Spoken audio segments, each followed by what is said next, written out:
What's up, guys, and welcome back to Book Up Entertainment. So, there is one thing that we want to talk about, and it's in regard to the cross examination that was occurring at the Senzo Mewa trial between Brigadier Kininda and Advocate Mnesi.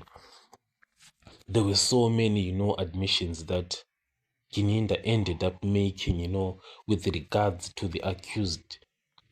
So, if you look at it, Kininda, when he interviewed accused number one, he actually received a call, that the accused is about, to make potential admissions, and he had this 3-hour window in meeting this accused.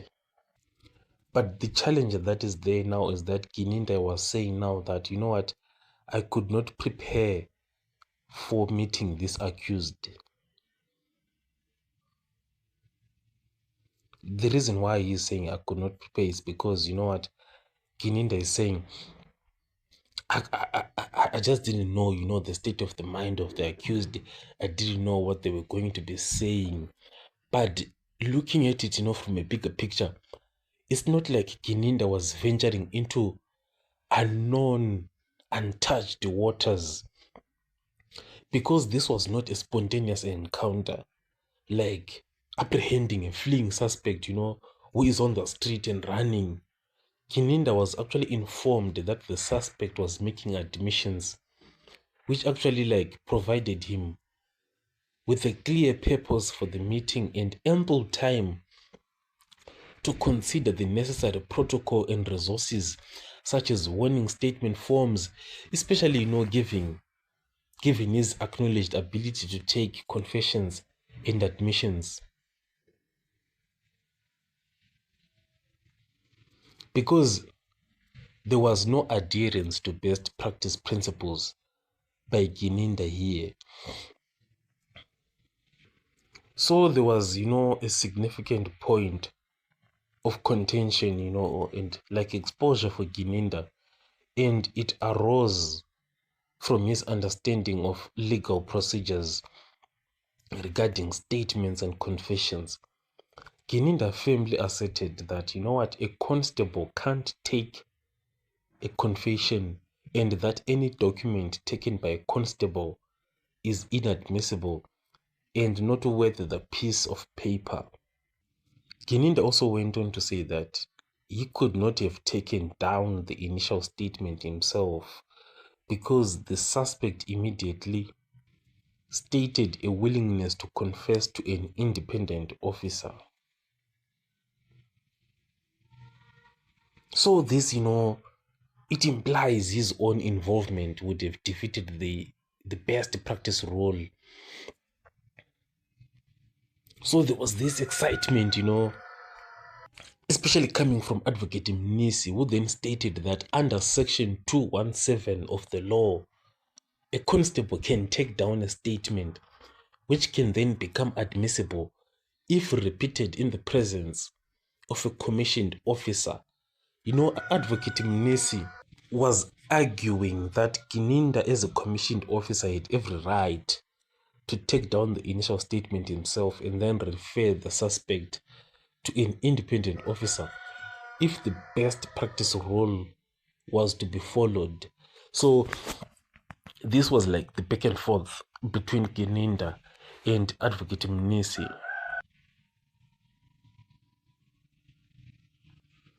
So one thing that we can definitely see here is like a misunderstanding or maybe a misrepresentation of legal procedures by either Kininda or Advocate Mnisi. While it is true that a constable cannot act as a justice of the peace to finalize a confession, Advocate Mnesi's explanation, it clarified that an initial statement can indeed be recorded by a constable and later formalized.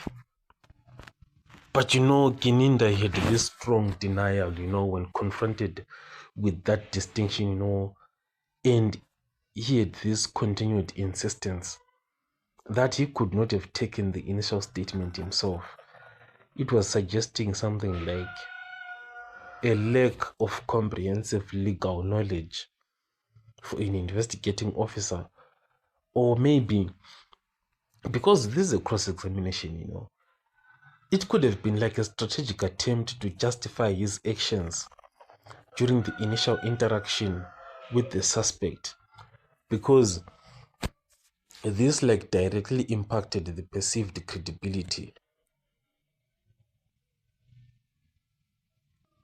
and the reliability of his testimony regarding procedural adherence. So what Advocate Mnisi like revealed during the cross-examination, it was a series, definitely a series, of questionable procedural choices made by Gininda. So beyond the debate on taking statements, Advocate Mnisi pressed Gininda on why he did not immediately formalize the interaction with accused number one, especially given his rank, because the issue that is there is that the suspect, was like allegedly willing to confess. And so these are like the questions, that were being asked by Advocate Mnisi in this attempt, to try and expose Brigadier Gininda, to try and reveal like inconsistencies in his procedures.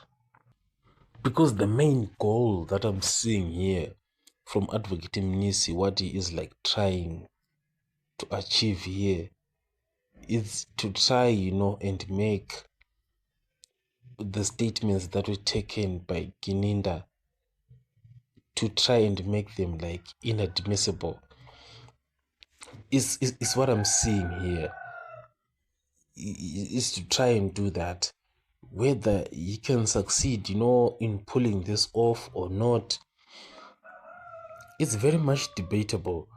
But Advocate Mnisi is pulling everything that he can, to try and make this statement to be questionable by Gininda.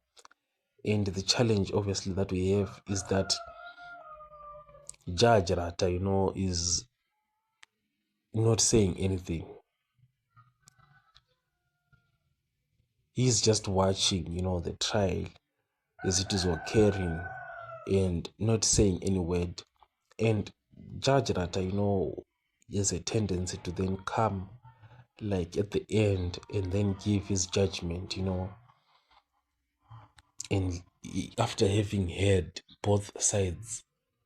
But with the way things are standing, I feel like Advocate Mnisi might get a few points here and there, but he may not like successfully overturn the statements that were taken by Gininda, but he definitely, can push them to the edge.